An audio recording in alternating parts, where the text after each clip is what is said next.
every organization brings in subcontractors to help manage and work within their projects to help deliver for their customers. Managing subcontractors always has to be very carefully done because there's a budget impact to using subcontractors versus using, how are you billing for your subcontractors? There's a cost impact.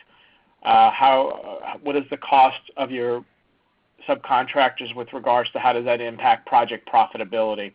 And then you have financial liability to the contractor. So as these subcontractors are doing work for you, you have to pay for them. So OpenAir is obviously a very flexible tool, and there's been a few features and a few ways you can manage subcontractors in OpenAir. So we're going to go through those.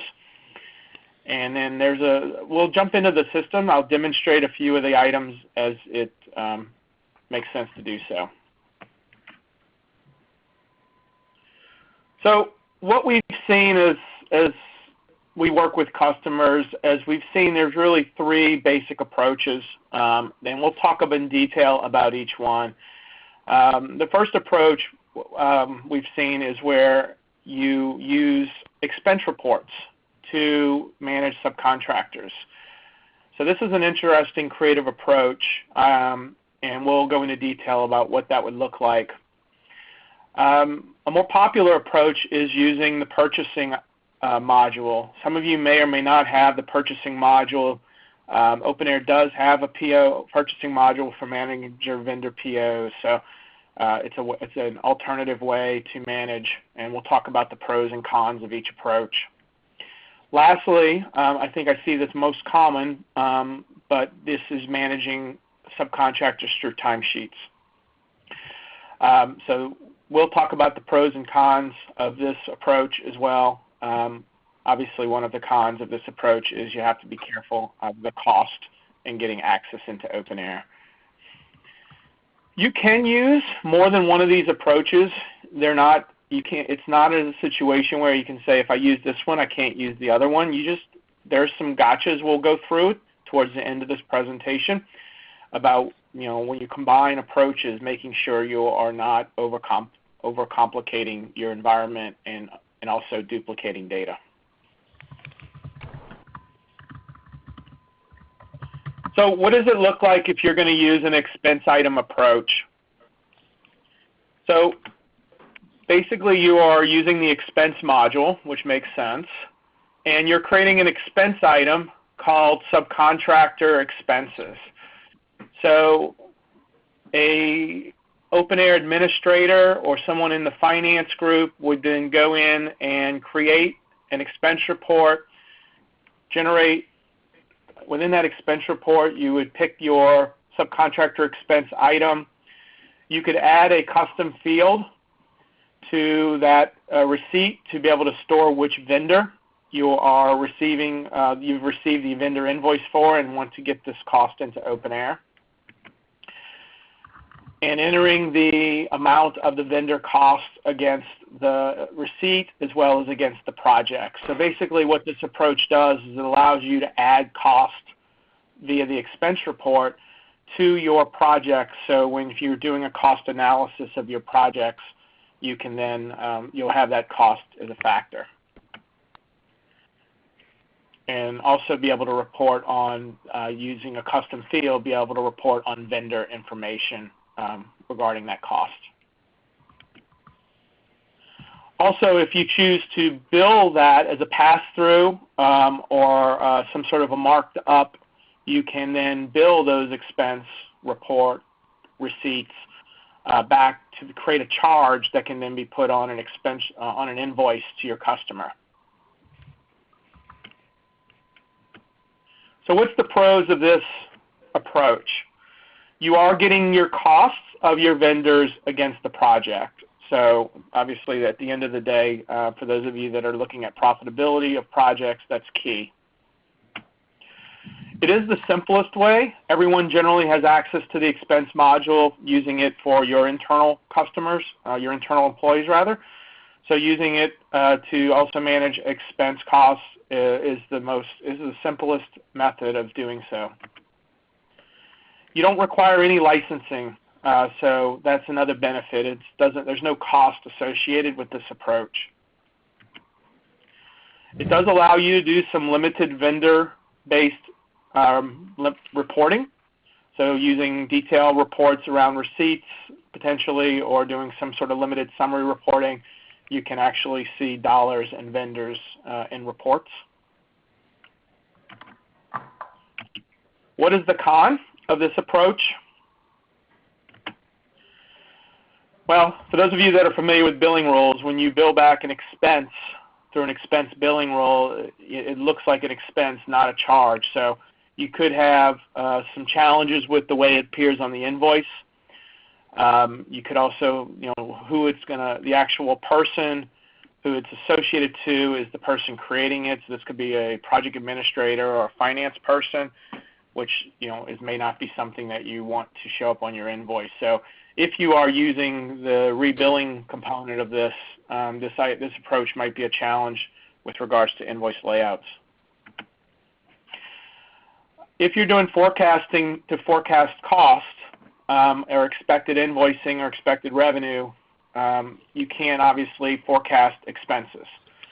So expenses are generally happen and done in the past, so you would not be able to forecast any part of this.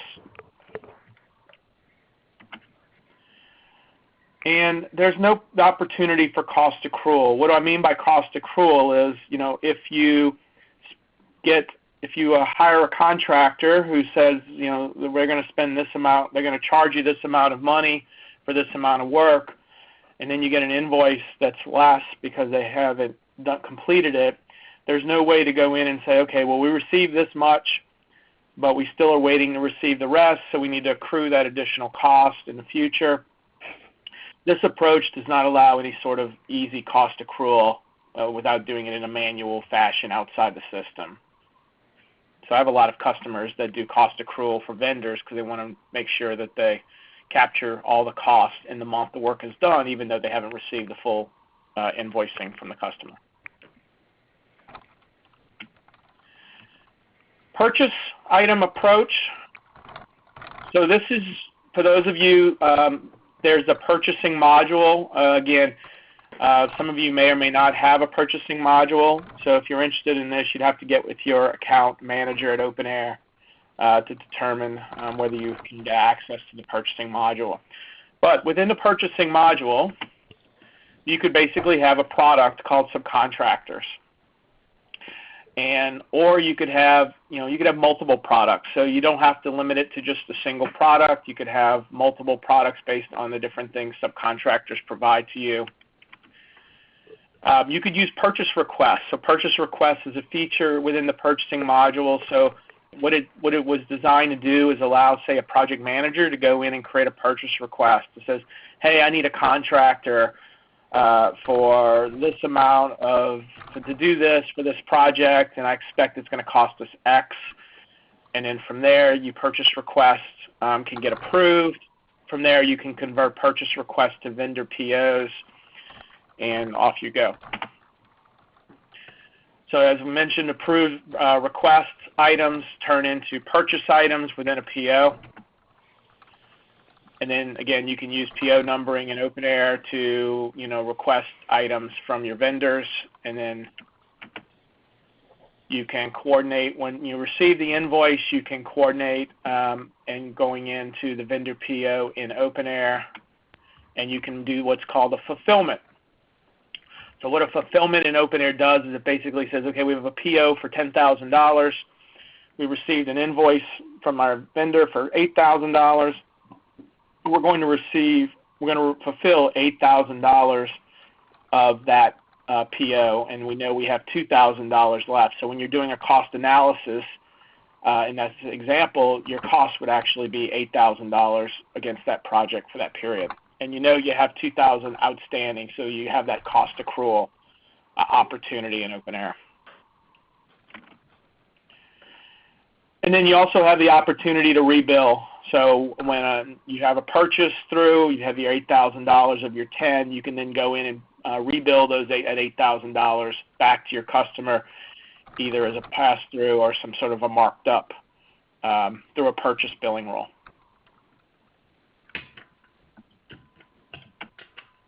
So if you use the purchasing module, there are some minimum setup that has to happen before you can actually use the module. And I'm going to demo this, and I'm going to jump into the system in just a second. Let me go through this slide. So obviously you've got to define your vendors. So you have to there's a vendor database that you'll have to maintain to add vendors as you hire new contractors. You'll have to define who's allowed to create POs. In OpenAir, it's called a purchaser. So you have to define which users are allowed to become purchasers. There are some minimal requirements around shipping and freight on board locations. No one uses generally this part of it, but they are required in order to use the purchasing module. So most likely you can just create a fictitious shipping address and a freight on board address and just have that be the only value and default that so that you can just use the purchasing module. And also a carrier. There's some things most customers won't use. You have to have an accounts payable location. Again, not really relevant, but it is a part of the setup that is required in order for the purchasing module to function. And then there's the concept of what's called a quick PO. So we talked about the full purchase order option where you would go in and do a request through approval, conversion of that approved request into a PO. PO then gets fulfilled until the PO has a zero balance. So that would be a full workflow of OpenAir's purchasing module. You can shortcut that entire process, what's called a quick PO. So a quick PO basically is nothing more than a quick form. You input the project, the vendor, the dollar amount, and once you save it, it goes direct cost. That cost directly hits the project. So there's no request, and there's no fulfillment. I have a lot of customers using this when they have fees, costs that they incur where they want the cost to hit the project.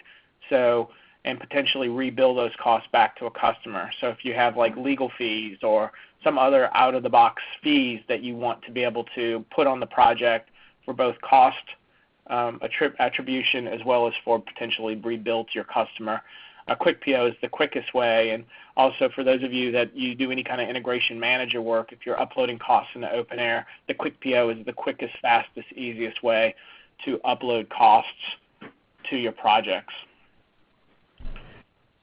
So let me jump into OpenAir real quick, and I'll just walk through the purchasing module.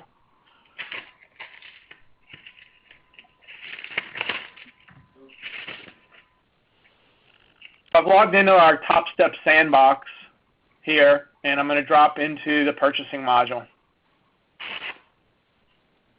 And again, this is now a separately licensed module, so if you don't have it, you may have to get with OpenAir. So there's a couple of renamed here. So generally, it's going to have you're going to have a couple of different drop downs. You've got purchase requests, you've got vendor POs, and then fulfillments. So if I want to go in as a project manager, and you can set this up based on permissions and say I want to request subcontractor, so I would come in and I would choose my project, and I'm basically creating a header for my purchase request based on what project I'm looking. You could upload documentation here as well. So if I go in here and save this, it's very similar to an expense report where you create the header and then you go in and you say, okay, I'm buying equipment rental as an example from this vendor, and I'm going to do that. Now, one of the things we recommend, it's just a little best practice trick we do, is if you're going to spend $5,000, let's say, on equipment rental in this example, we recommend doing 5,000 quantity at one. And the reason being is when you fulfill this, when you get your invoice from your vendor and the invoice doesn't match the amount, when you go in to fulfill it, you actually fulfill by quantity, not dollar amount. So if it's a quantity of one and you go to fulfill it, it's hard to partially fulfill that vendor PO. But if you do it by quantity, you can just say we're fulfilling 4,000 quantity of our vendor PO, and it makes the fulfillment process more useful. So I'm going to go ahead. I could save and create another, so you could have multiple lines within your purchase request. Okay, and then let's say this is all I need, so I have my $5,000 purchase request. Then I can go ahead and submit this for approval. Very similar to a timesheet or an expense report. And this purchase request is waiting on approval. So let me proxy in. Actually, I can't proxy in. So anyway, so once it's approved, okay, so we have some approvals. We have some approved ones here. You know, you can go in and say, okay, I want to create a new, let's see, let's go into, let me get out of this, sorry.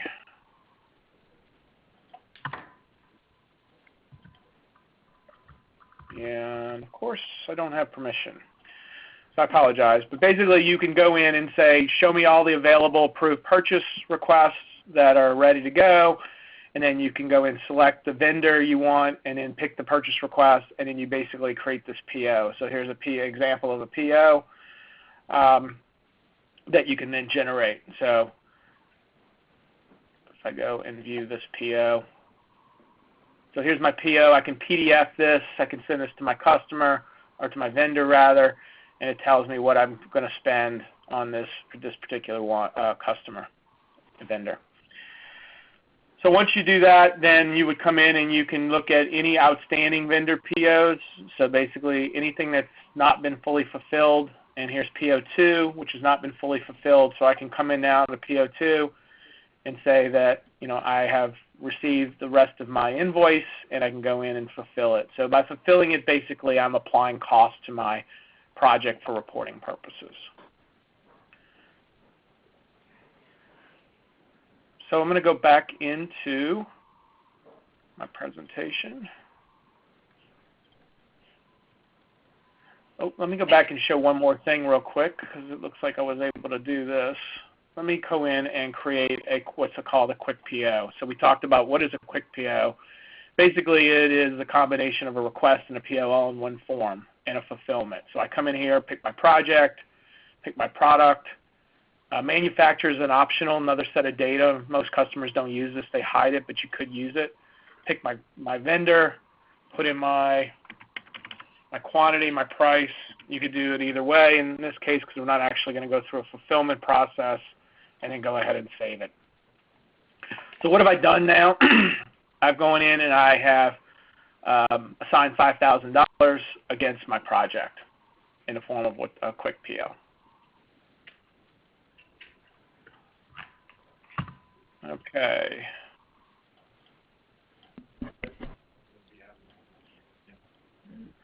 Again, quick POs are entered directly by finance or a project administrator. There's no approval process, no PR required. It's only actuals. There's no fulfillment process. So whatever you put in that PO is what actually is going to show up in your project reporting. Very simple and quick for easy cost capture. Again, even if you're not using it for subcontractor per se, if you need a lot of customers do use this for just throwing cost on a project. This is the tip we talked about with doing purchase requests and POs, is using the quantity as hours and the invoice hourly rate is 1. And if you're doing any kind of monthly request, then doing the same thing. Basically just allows you for easy fulfillment. So what are the pros of using the purchase module? Obviously, the whole goal of this is to get costs against the project. I can put in a purchase request. I can actually get purchase orders. I'm going to go ahead and mute everyone for now. Let's see if I can do this. The conference has been muted. I will unmute when we're done for questions. Going in and reflecting those. And so when you run reports, if you're looking at the financial analysis or any reports, that you'll have those costs in. You can do cost accrual using fulfillment. So this allows finance to say what costs am I waiting for. Obviously that does not apply to a quick PO. And there's no additional user licenses for using this. However, if you don't have the purchasing module, there may be a software license you may have to incur to enable the purchasing module. It does allow much more robust vendor cost reporting than the previous method we discussed around expenses. And you can do a lot of more customization here. You can do custom fields, custom layouts. So you can do, the purchasing module behaves very much like other modules in OpenAir. What's the cons of using this approach? Again, you're entering information in the past, so it's not beneficial for forecasting of future costs. It does require, if you're not using a quick PO, it does require a full process where you go from purchasing request to vendor PO creation to fulfillment. That process could be overly burdensome for some customers. If you're doing just quick POs, then that's pretty straightforward, no process there. And you can do approval process. You can not only do approval process for purchase requests, you can also do vendor PO approval processes as well. So there's some workflow you can put in there.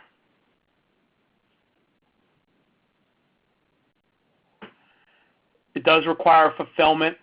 So just putting in the PO, if you don't go back in and fulfill it once you receive the invoice from your vendor, it's just going to sit there and it won't be much good to you. So that's the purchasing approach. I would say about 50% of the customers I work with use the purchasing module for one reason or another. Again, it could be good for not normal costing within projects. The last approach we'll talk about is the timesheet approach. So obviously this is where you are using the timesheet module for your subcontractors. And generally this is where you have subcontractors that are doing hourly work for you. If they're doing fixed fee work, then you probably want to look at the purchasing module to track the cost of that fixed fee work. But if they're doing hourly costs and there's a high quantity and you have a stable set of subcontractors who are doing the work, it may be very well worthwhile using the timesheet module and being able to set up each subcontractor as a user in OpenAir, and basically they behave just like your other users would for being able to enter time. The user would be a full resource, a time and expense license. You could assign these users to tasks just like you would an employee user. You can book these users as well so that they behave exactly the same. They can receive late timesheet alerts if they are required to put a timesheet in each week. And they can enter their own timesheets directly. And another option here, if you don't want your subcontractors entering your time, you could have an administrator proxy in as subcontractors and enter their time for them. That doesn't save you a license, but it may save you if you can't get your subcontractors to enter time in directly into your system. And if they get their time elsewhere, you can then enter it for them through a proxy. This time entries reconcile is, I think, is a pretty cool outcome if you go this route and what this means. So let me demonstrate what this looks like. What does this mean exactly? Oops, I didn't mean to do that. So let me jump in here.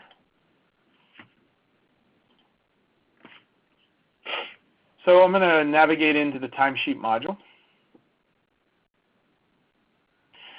And so here's my contractor who's doing work for me, okay, and they're entering time. So for those of you who aren't familiar, close this. Within the timesheet module, there is a time entry tab that you can enable. This is one of those internal switches. I generally always recommend this to our customers. I just think it's a cool way to be able to analyze time, and it also gives you the benefit that I'm about to walk through. So if you have the time entries module, or not module, but feature enabled within your timesheet module, now you can come in here and you can easily start to evaluate and analyze who entered time, when did they enter time, and you can look at it across projects, across tasks, across time periods. So you're not limited to the boundaries of the timesheet. It's the equivalent of having to go in, run a detail report in the report module, and then having to customize it every time because you want to look at different data. So this is a much quicker, more efficient way to see time entry data. So in this example, I've filtered for my consultant A user, who's a contractor, and I received his invoice today for the work he did. And on that invoice, I can see that he only invoiced me for June time. So I'm going to come in here and I'm going to say, okay, here's consultant A. I see they did send me an invoice with 8 hours on June 29th and June 30th. So I go in here and I check those boxes, and then I can come in and run my action. And now you can set this to reconciled.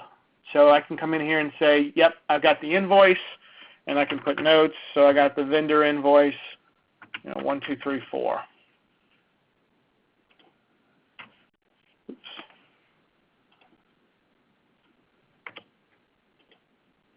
So now what happens is now I can come in quickly and see, okay, now, I roll into July and I get an invoice, and I come in, look at my invoice and look what's in here, and maybe they double invoiced me for June. And I can say, well, I've already received the invoice for June. I've yet to pay them for July, so I'm only going to short pay my invoice because I know. The other benefit of this is you can run reconciliation reports and use this as a flag in your time entry detail report. So if I go in here,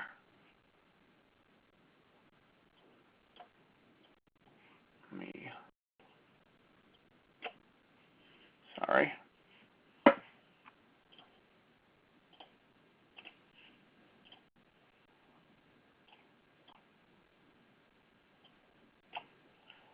All right, so let me go into reports.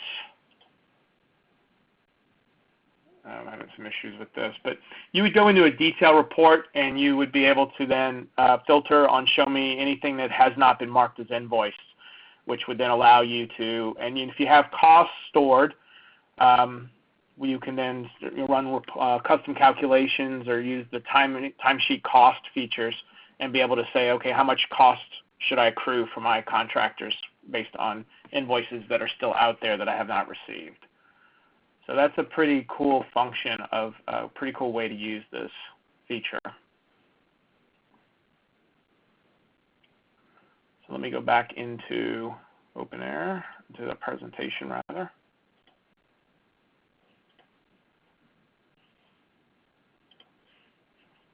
Sorry.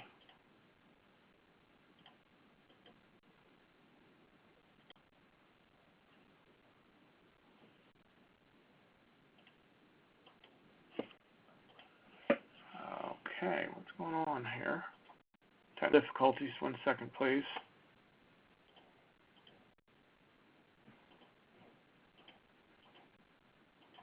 Okay. So, timesheet approach, we're just setting up our subcontractor. We went through this already. We talked about the time entry. So just a screenshot here, being able to mark certain time entries, being able to mark those as invoice, vendor invoice, and that custom list here, when I drop down to see what those values were, that's all customizable. So you can decide what those lists are. Some user setup, if you're using subcontractors in OpenAir, a couple of things we recommend. Obviously, you'll want them to have their own role if they're logging in, which would be very limited. So they would only be able to see, obviously, their own information, their own projects they're on, and just be able to access time, the time module and or maybe expense module.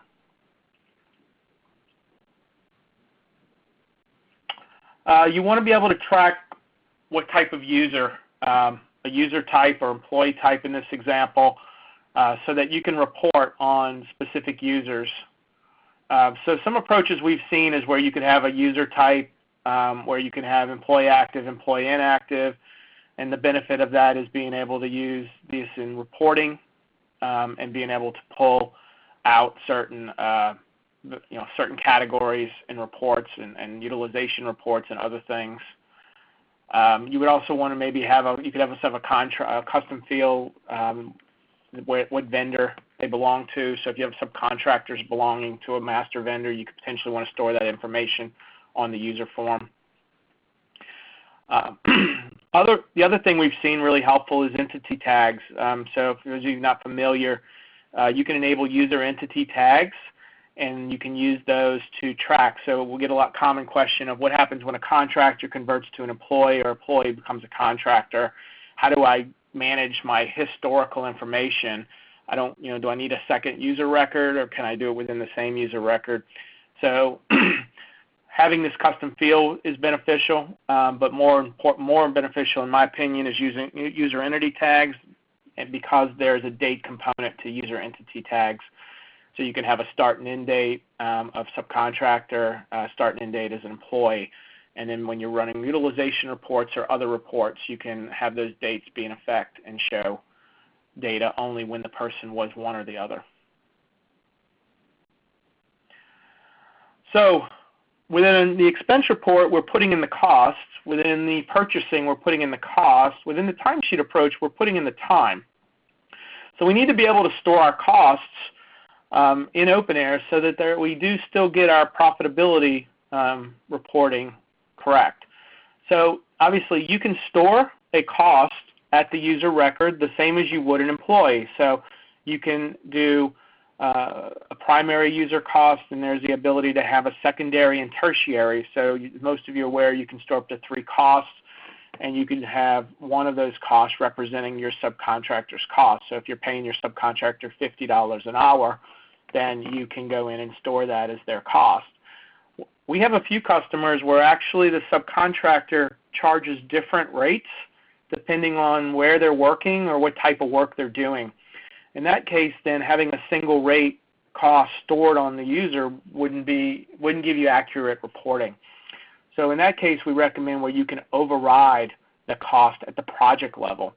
So by overriding the cost at the project level, you can store a cost per project. So when that individual puts their time in and they pick a project, then that time entered against that project is stamped with the cost override.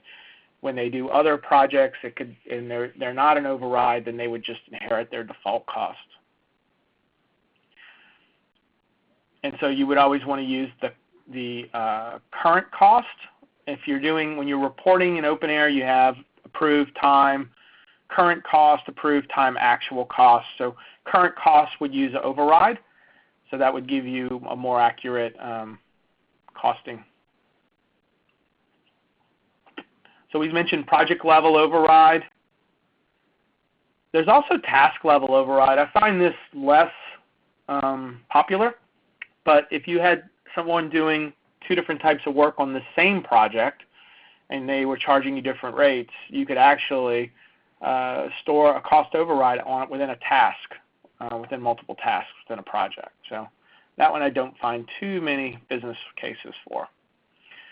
So when you do an override, what happens is the system looks first to the task to see if there's an override. If it is, it uses it. If it's not, it goes and looks at the project. Is there one or isn't there? If not, then it just uses the user's default cost. The override feature is a switch that you have to get OpenAir support to enable.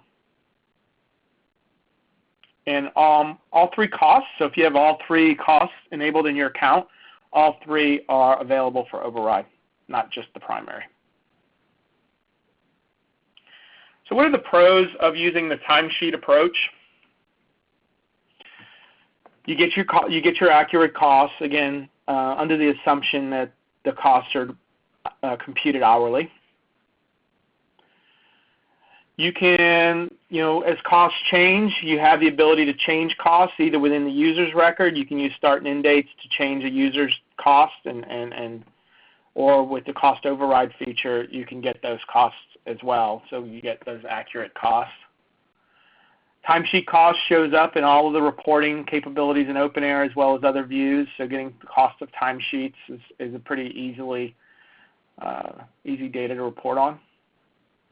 The big pro here is the ability to forecast, right? So if you're treating your subcontractors the same way you treat your employees, and you're either booking them or you're assigning them with dates, and you're looking forward to say what's my future revenue or my future invoicing or what my future cost is going to look like, then subcontractors factor into that, and you'll get a complete picture of your project from a forecasting of costs as well as top-line revenue invoicing.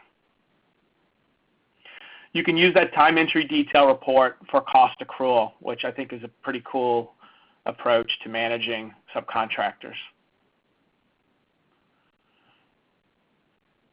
You can also, if you store the vendor that's providing you the subcontractor, if you need to store that information, you can also then roll up reporting at the vendor level to see what kind of costs you're spending with certain vendors, as well as by subcontractor using some of those employee types or user entity tags. And the subcontractor could show up on the invoice. So if you're doing T&M invoicing and John Doe, your subcontractor, is doing the work and the customer knows John Doe, you want John Doe's name showing up on the invoice. Well, this would be the best way to do that, is to get John's name on the invoice. What is the cons of the timesheet approach? Well, the biggest con is cost. If you're allowing your subcontractors to directly enter timesheets, they've got to have an active license. Even just a T&M license generally, but a license nonetheless. Even if you have to proxy in as them to enter it on their behalf, it still requires that user have an active license. So that's the number one con of this approach. If you have a high turnover of folks in and out, you could say, you have John Doe vendor is my vendor, and all the subcontractors who roll up, I just enter John Doe vendor as a single user. So if you don't want to go down to the named contractors, you could do some sort of a vendor approach where you have a vendor and then all the contractors that roll up to that vendor are all entered on a single line on a timesheet. So you just want to be careful of your timesheet rules. If in this case, you could be very well putting more than 24 hours on a single day in your timesheet. You could always use the description to enter the name of the person in the timesheet, so you can still potentially get that on the invoice. So there's a couple of little things you can do there if you're looking to cut down on the number of licenses but still be able to enter time. Yeah, you want to make sure the cost of your license does not increase your cost of using subcontractors. So if you've got hundreds of subcontractors, incurring that, make sure that investment is worth it. And your subcontractors may be included in any late alerts that you have, so you want to make sure, if you don't want that to be the case, that you make sure you exclude them. And do that, you'll have to do some setup in their user record, make sure they're not a timesheet required user, make sure your alerts are keying off of timesheet required checkboxes.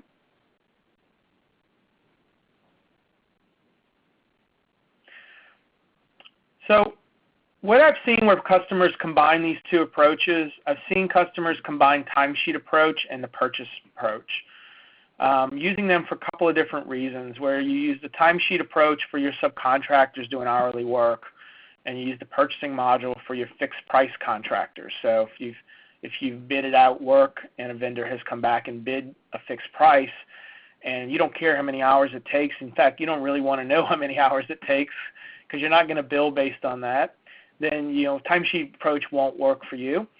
So you'll, in that case, probably want to look at the purchasing module to get those fixed fee costs into the system so that you have that for reporting on. And then you can still use the timesheet approach if you still have hourly subcontractors as well. The other benefit is the requesting piece of the purchasing module.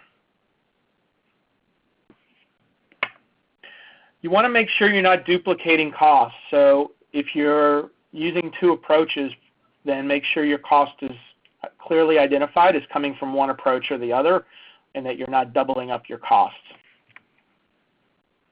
For example, if you're having people enter timesheets, but you're also entering POs for that same person, you'll basically want to give the person entering time a zero cost.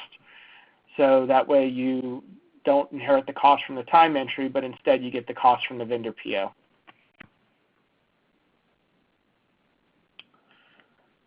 Those are our watch outs.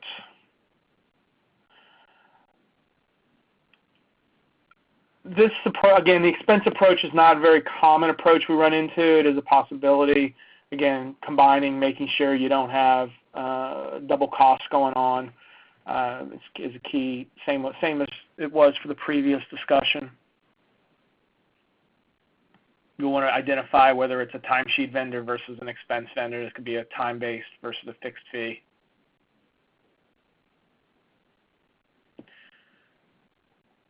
I don't see anyone ever using this combination. If you're going to do, unless you don't want to, well, if you don't have the purchasing module, you can't use this combination, but generally you're not going to combine both the expense approach and the purchase approach. And I don't think in anyone's wildest dreams or nightmares they would consider using all three approaches. Two of these combined should be more than enough to handle your subcontractors. So shameless plug. Everyone knows who TopStep is. We are the leading provider of PS business operations services. Lots of happy clients. Deep expertise with professional service operations and tools. We've worked with a lot of you on the call. We continue to work with a lot of you on this call, and we would love to work with those of you on the call that are not our customers today. So if you want some more information about TopStep, feel free to hit our website. We do have a tweeting. We have a LinkedIn user group where you can go in and interact with your fellow OpenAir users, or you can reach out to me directly if you like.